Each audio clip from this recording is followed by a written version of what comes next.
Hey guys, and welcome back to another YouTube video. In this video, I'll be going through my Richmond versus Gold Coast AFL Fantasy round review, game review, and how Tim Taranto did Tim Taranto things. Jaden Short's looking more of a player than he was at the start of the season after returning from injury, and Noah Anderson and a lot of the Gold Coast players in the end scored well in a win for them. And yeah, so before we get into it, remember to like and subscribe, turn the notification bell on so you know when I upload, and let's get into the video. So here we go. I might be able, can I? No, we've done this before. I cannot increase the size of it. Timmy Taranto, 126. I'm so happy that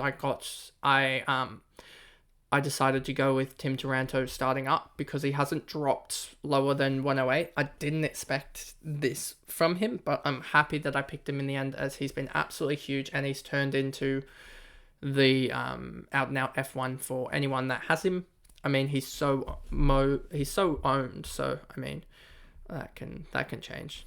Timmy Taranto is number one now, 73% owned, and that is not going to drop. Like, I don't even think he'll drop through the buys, to be honest, because does he have that round 15 buy? Which buy does he have? He's got the round 15 buy, so I think a lot of people will actually be getting off Dunkley and getting onto someone else in that round 15. I mean, if we look here,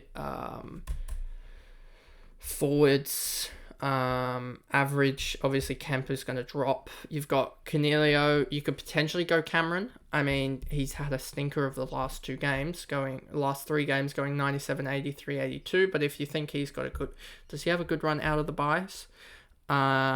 He's got Ports.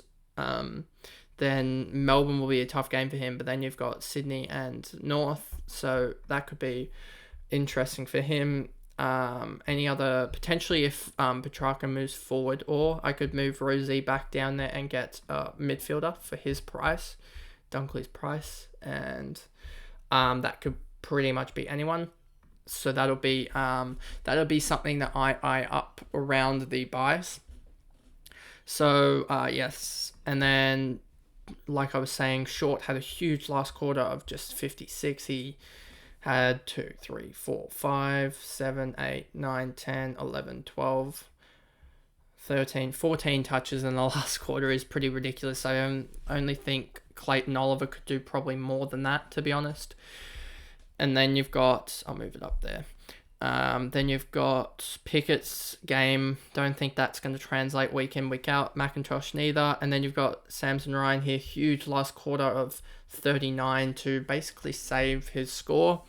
And he's now turned into a cash cow again, starting that cash generation. And basically my timeline for him is going to be whenever, at the latest, whenever Nank comes back, Samson Ryan goes, as he's got a break even now of, I believe, -1. And -1 with a couple of 70s could mean he goes up another 50k each week. And that'll be up to 450k, 500k quite quickly. And that'll enable me to have a free 300k. And that 300k could get with me double downgrading probably next week. That could see me have enough cash to be able to upgrade basically Holland or even like a Wilmot up to a huge guy. But we'll see with that. And then so that's sort of a plan that's in the works but there's so many other plans and like so many changes, even depending on Wilmot's score in the first game of the next round, that will change a lot of my trades. Rioli, Martin, Bolton, Vloston, Broad, Ross, Hopper. Hopper had a bad game. I mean, all of these guys aren't really fantasy relevant. Where is Daniel Rioli, 72? So happy I didn't get him, as he started off really well. Look at this, 5, up to 11 in the first 6 minutes. That's pretty good. That's on track for like a 50-point quarter, and then he did well to get to 28 and then failed in the last 3. Hopper failed finally, so I was almost going to jump onto him, but he started to fail. Baker's new role with Short in the side is basically ruined fantasy-wise, so get off him. Codgen, Young, Bolter, Grimes, no one else here, and Cumberland finally dropped a stinker of a game, I guess, fancy-wise. And yeah, so happy that I didn't actually think about him for more than about half a second. So then we move on to Gold Coast, and it's the Noah Anderson show, basically. He's taken up from the likes of Took and really increased his score, and he's a guy that I'm looking at getting in if for this week, if Wilmot scores well, then I might be able to get Anderson in and a rookie and save myself somewhere close to 70, 80k already. And that might be enough on top of Philippou next week to be able to actually not have to do a double downgrade and get up Ollie Hollands or even someone else to a big guy and only have to really worry about my F6 and D6 as, do I have it set in, as it will be basically Mitchell and Cincotta. And who did I bring in? So I brought in Brayshaw and Fiorini. Okay. So it would be a big,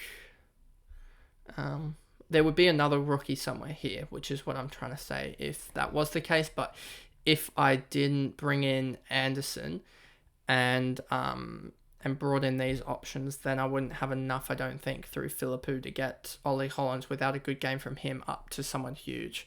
But I probably still want to keep Ollie Hollands, to be honest, because he's still scoring well. But besides the point, McPherson is another guy that I've looked to bring in as well, as I think he's scoring really well, and that could be an option. I don't think I can get McPherson if I go for... if we look at McPherson here, if I go for Fiorini, I don't think I can get McPherson because I don't think the cash settles right.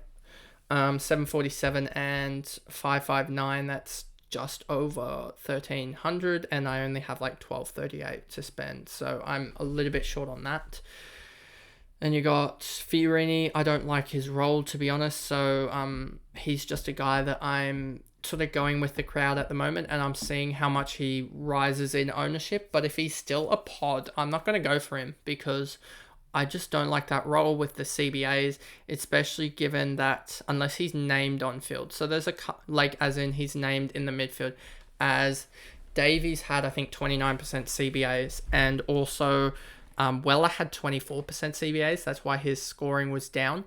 And so there's a multitude of reasons why I don't like Fiorini, and I think this was an outlier score, so I think it's sort of a trap. Rao's score 110, huge from him. He is an option, I guess, if I wanted to go a little bit cheaper and I wanted to be able to bank cash to be able to upgrade another guy, but he's also, what's he averaging now, 94, 95 or something? So if we look here, Raul is averaging 93, and his last three is averaging over 100. He's got Melbourne next week, should be a tough game, but he could get quite a bunch of tackles. And then he's got the Eagles, Brisbane, Western Bulldogs, and Adelaide. 102 in the last three was pretty good. So then you've got here Aikens. I think this is another trap as well, to be honest. I just don't think he has the job security at the moment. But I'm not too sure. I need to figure out and see and talk to other people about his job role, especially some Gold Coast fans. Ellis, Witts, Witsy, again, pretty good comeback. Pretty much deadening Moyle. Holman as well, pretty good game from him, but I think he kicked 2 or 3. So he kicked 1, 2, he kicked 2 in the end. Holman, Swallows, CBAs went through the roof, and I think that pretty much stunted him as he sort of, he did an alright game, but he likes that half-back role and getting those cheap marks that now went to Powell and Ballard, I should say. Collins, King, Weller got pushed into the middle as well, which really swallowed his, stunted his growth as well, as he didn't get the kickouts as much and didn't get those marks around the ground. Ainsworth, Davies came in the centre for 29% and only got to 56. Lemons, Lukosius, Long, no one else here really to talk about. And Humphrey somehow got only 0 off about 3/4 of work, I want to say.